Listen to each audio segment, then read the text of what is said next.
محتاط رپورٹ کے مطابق تقریباً 7 سے 8 لاکھ ہماری بچیاں مرتد ہو چکی ہیں۔ 7 سے 8 لاکھ ارتدہ یرتدو کمانا علامہ حبیب الرحمان صاحب قبلہ کی بارگاہ میں آپ حاضر ہو کر پوچھئے، ریٹرن ہو جانا، پھر جانا، اصطلاحی معنی اپنے دین سے پھر جانا۔ حضرات، ان 8 لاکھ بچیوں میں ایسا نہیں ہے صرف غریب بچیاں ہیں، ایسا نہیں ہے کہ صرف کمزور لوگوں کی بچیاں ہیں، بلکہ ان 8 لاکھ لوگوں میں امیر کی بھی بچیاں ہیں، جو اپنے آپ کو تقویٰ اور طہارت کے پابند کہتے ہیں، ان کی بھی بچیاں ہیں۔ حضرات، کہ آپ نے غور نہیں کیا؟ قرآن پاک کا مطالعہ کیجئے، ہم نے ان کو بتایا نہیں کہ ان کی ایمان کی اہمیت کیا ہے، ہم نے ان کو سمجھایا نہیں کہ ایمان کتنا بلند درجہ رکھتا ہے۔ آؤ قرآن پاک کا مطالعہ کرو، قرآن پاک کا 3 پارہ کھولو، آخری آیت پڑھو تو آپ کو پتہ چلے گا ایمان کی اہمیت کیا ہے۔ اللہ ارشاد فرماتا ہے، ان الذین کفروا وماتوا وهم کفار فلن يقبل من احدهم ملء الارض ذهبا ولو افتدى به۔ میدان محشر میں ایک کافر کو لایا جائے گا، اس کو جہنم میں داخل کرنے سے پہلے اس سے کہا جائے گا، یہ بتا تجھے جہنم میں داخل نہیں کیا جائے گا تو اس کے بدلے فدیے میں کیا دے سکتا ہے؟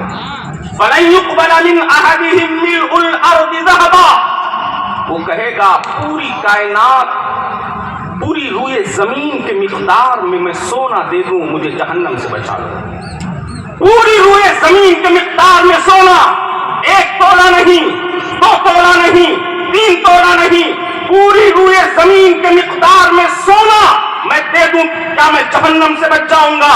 رب ارشاد فرماتا ہے، فَلَن يُقْبَلَ مِنْ، آج تو اگر پوری روئے زمین کے مقدار میں سونا بھی کیوں نہ دے، پھر بھی تمہیں جہنم سے بچانے والا کوئی نہیں ہوگا۔ یہ ہماری ایمان کی اہمیت ہے، ایک طرف ایمان ہے، ایک طرف پوری روئے زمین کے مقدار میں سونا ہے۔ آپ مجھے بتائیں کہ ہماری وہ بچیاں جا رہی ہیں، عالم یہ ہے باپ کے سامنے بیٹی موبائل چلاتی ہے، باپ دیکھتا ہے، باپ کے اندر اتنی طاقت نہیں ہے، وہ ماں بھی ہو جاتی ہے جب اس کے سامنے اپنے بوائے فرینڈ کے ساتھ وہ بچی چیٹنگ کرتی ہے، ماں دیکھ کر بھی اندھی ہو جاتی ہے، اس کے بعد رونا روتی ہے۔ یاد رکھیے گا، اس کے اسباب اگر آپ تلاشیں گے تو میرے آقا نے تو بہت پہلے کہا تھا، لیکن آؤ قرآن کھولو، میرے قرآن نے سارا نقشہ پیش کر دیا ہے۔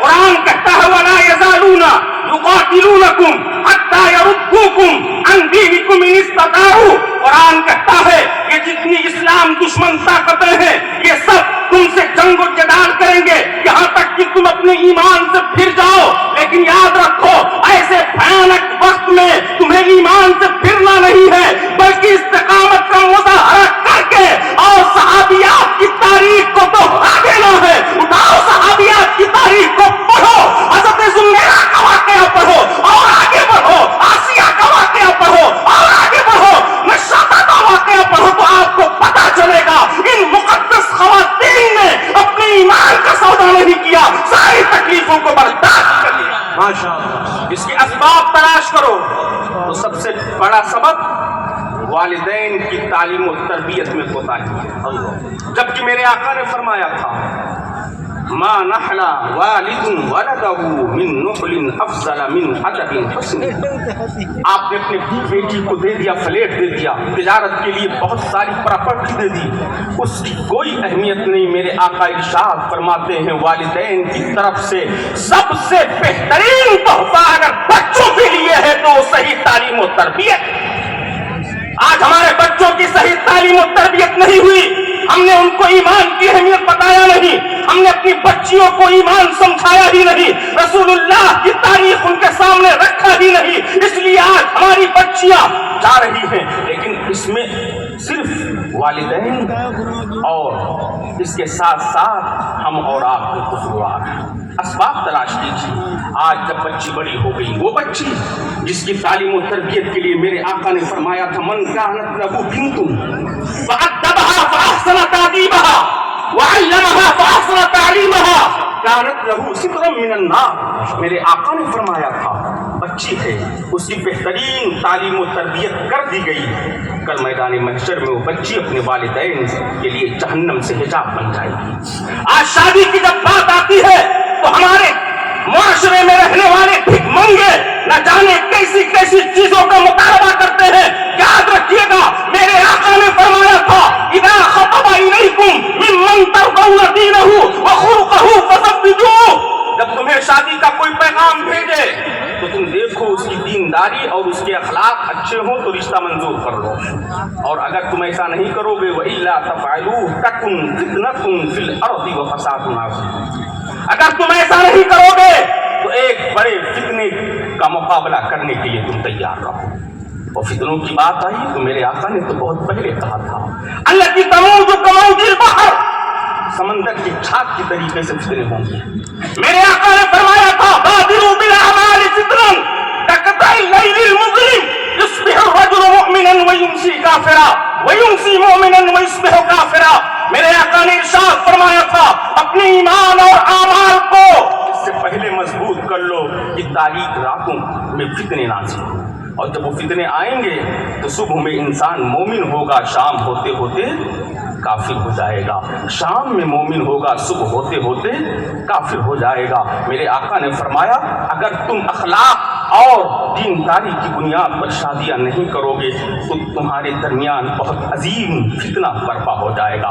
اے میرے بھائیوں، میں آپ کو مجاز دینا چاہتا ہوں، یہ ہماری بچیاں جو مرتد ہو رہی ہیں ان کے اسباب میں سے جہیز کے مطالبات ایک خاص سبب ہے.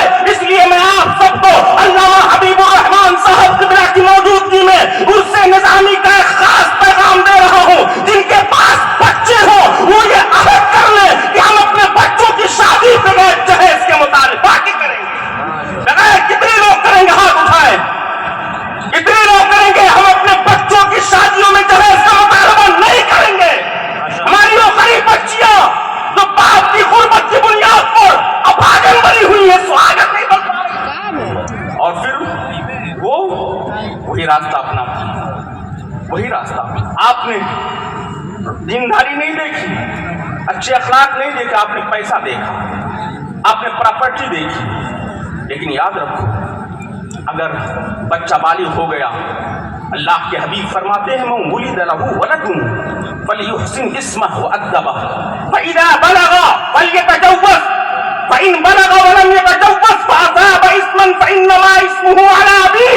صدق الصادق المصدوق.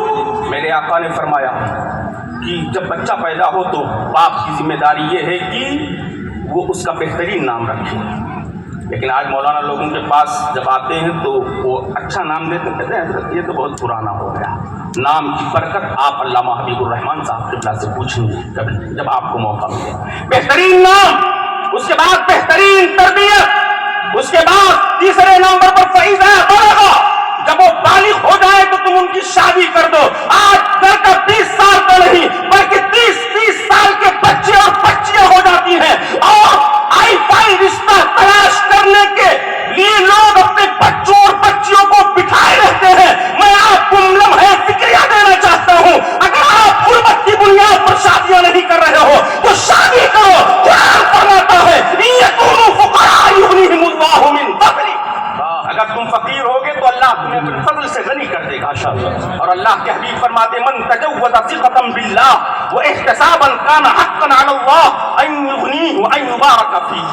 اللہ کے حبیب فرماتے ہیں جو اللہ پر بھروسہ کرے، ثواب کی نیت سے شادی کرے تو اللہ اسے مالدار بنا دے گا. سبحان اللہ. وان یبارک فیہ، اور اس کی نسل میں اللہ برکتیں بھی نازل فرمائے گا. میں آپ کو لمحہ فکریہ دینا چاہتا ہوں. آج شادیاں اتنی مہنگی ہو گئی، اتنی مہنگی ہو گئی، ایک غریب باپ اپنی بیٹی کا رشتہ کرنے کے لیے سوچ رہا ہے جبکہ میرے پیغمبر نے فرمایا تھا. اسی لیے تو آج شادیوں سے برکتیں اٹھ گئی ہیں. میرے آقا نے فرمایا تھا، مشکات شریف اٹھائیے، میرے آقا فرماتے ہیں ان اعظم النکاح برکتاً ایسرہ مؤونتاً، سب سے بابرکت نکاح وہ ہے جس میں سختیاں کم ہو آسانیاں زیادہ. سختیاں کم ہو آسانیاں ایک سبب. دوسرا سبب ہماری بچیاں مخلوط تعلیم، بہت وسیع موضوع ہے، بس میں آخری بات کہہ کے آپ کو ایک پیغام دے کے جا رہا ہوں. مخلوق تعلیم آپ کو معلوم ہونا چاہیے. بخاری شریف کی حدیث، حضرت عمر کا زمانہ ہے، عورتیں مسجد نبوی میں آتی تھیں با جماعت نماز ادا کرتی. عمر نے دیکھا عورتوں کو مسجدوں کی جماعت سے روک دیا. حضرت عائشہ کے پاس عورتیں شکایت کے لیے پہنچی. حضرت عائشہ نے جو جملہ کہا تھا بخاری شریف کی دوسری جلد میں وہ جملہ موجود ہے. عائشہ رضی اللہ تعالی عنہا فرماتی ہے لو ادرک رسول اللہ صلی اللہ علیہ وسلم ما احدث النساء لمنعهن. لام تاکید کے لیے نون تاکید ثقیلہ بھی موجود ہے. علامہ صاحب سے کوئی پوچھے اس کا مطلب کیا ہوتا ہے؟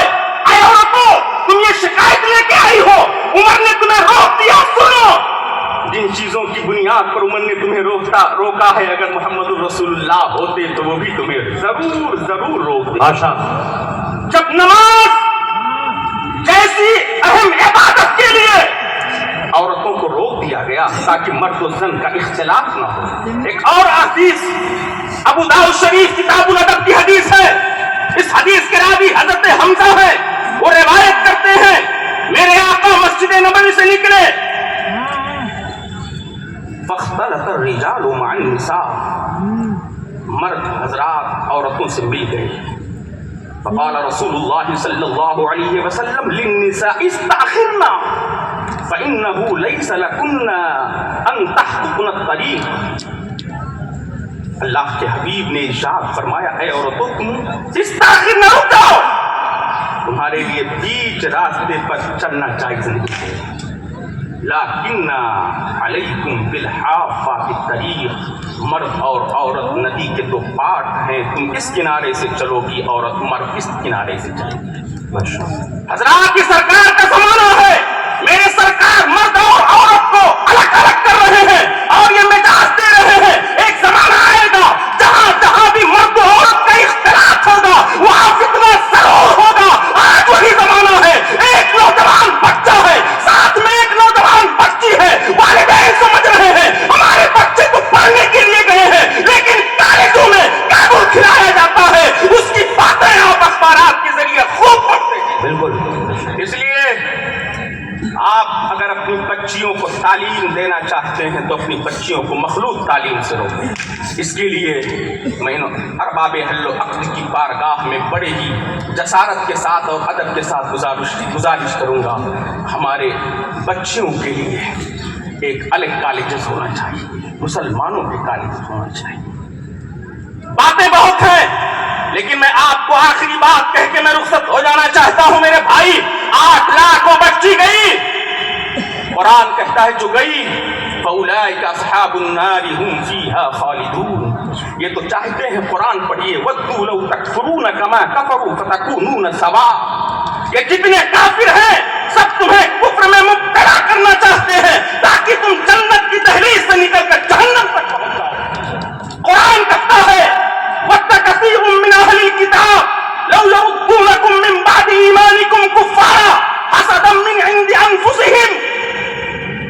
اہل کتاب میں سے کچھ لوگ تو یہ چاہتے ہیں کہ تمہیں تمہارے ایمان کے بعد تمہیں مرتد کر دیں، لیکن تمہیں استقامت کا مظاہرہ کرنا. ان الذین قالوا ربنا اللہ ثم استقاموا.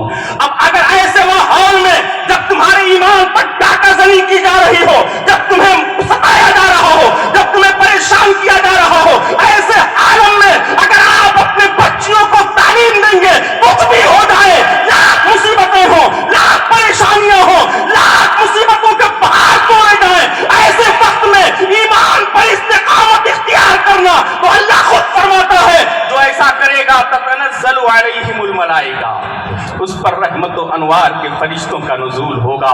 آگے فرمایا وَأَبْشِرُوا بِالْجَنَّةِ الَّتِي كُنتُمْ تُوعَدُونَ. اس لیے میرے بھائیوں اپنی بچیوں کو، اور آخری بات آج تو دیکھا یہ گیا آخر آپ کی تربیت ہی کیسی تھی. حضور 20 سال باپ نے تربیت کی. بچی گئی جب تھانے میں پیش کیا گیا تو بچی نے یہ کہہ کر ٹھکرا دیا کہ میرے ماں اور باپ ہی نہیں. اللہ کون ذمہ دار ہے؟ اور سنو جو جا رہی ہے ان کے جانے کی فکر کرو اور ان کو یہ بھی بتا دو تم تو جا رہی ہو لیکن سنو اس سے اسلام پر کوئی فرق نہیں پڑنے والا ہے. لا تمنوا علی ایمانکم بل اللہ یمن علیکم ان ہداکم للایمان. یہ اللہ کا احسان تھا تم صاحب ایمان کی, یہ اللہ کا احسان تھا. اگر تم ایک جائے گی نا تو قرآن کہتا ہے فسوف یأتی اللہ بقوم یحبونہ. سبحان اللہ. ایک جائے گی تو اللہ ایک پوری قوم کو اس کے بدلے میں لائے گا, پوری قوم کو اس کے بدلے میں لائے گا, پوری قوم کو. اس لیے اس سے نظامی میں آئے ہو اپنے بچوں کی تعلیم و تربیت پر خوب نگاہ رکھو. آپ کی بیٹی اگر کالج کے نام پر جا رہی ہے, عالم یہ ہے اپنے گھر سے برقع پہن کے نکلتی ہے, اس کے بعد اسکوٹر پہ بھوکا رکھا جاتا ہے, بوائے فرینڈ اور گرل فرینڈ نہ جانے کہاں کہاں گھومتے ہیں. اس کے بعد عالم کیا ہوتا ہے, کورٹ میرج ہوتا ہے, چند دن کے بعد اس کی لاش کہیں سے ملتی ہے. کون ذمہ دار ہے؟ آج کے تو علماء کیا کہہ رہے ہیں, علماء کیا کر رہے ہیں؟ علماء جب کہتے ہیں تو آپ تکلیف ہوتی ہے. علماء کہتے ہیں اپنے بچیوں کو پردے میں رکھو, خاتون جنت کا پردہ بتاؤ. وہ خاتون جنت نادا مناد من السماء, اہل محشر میں جب خاتون جنت کی سواری گزرنے والے کی ایک فرشتہ ندا کرے گا یا اہل الجمع غضوا ابصارکم ونکسوا رؤوسکم. اے اہل محشر اپنی نگاہوں کو نیچی کر لو, اپنے سروں کو جھکا لو. کیوں؟ محمد کی بیٹی فاطمہ فتمر مع 70 الف جاریۃ من الحور العین. محمد کی بیٹی فاطمہ 70,000 حوروں کے درمیان پل صراط سے گزرنے والی ہے. اعلیٰ حضرت فرماتے ہیں جس کے آنچل کو نہ دیکھا مہر نے اس ردائے نزاہت پہ لاکھوں سلام. ان سے نظامی زندہ باد, یہ محفل نور پائندہ باد. استغفر اللہ لی ولکم ولسائر المؤمنین والمؤمنات. لا الہ الا اللہ محمد رسول اللہ صلی اللہ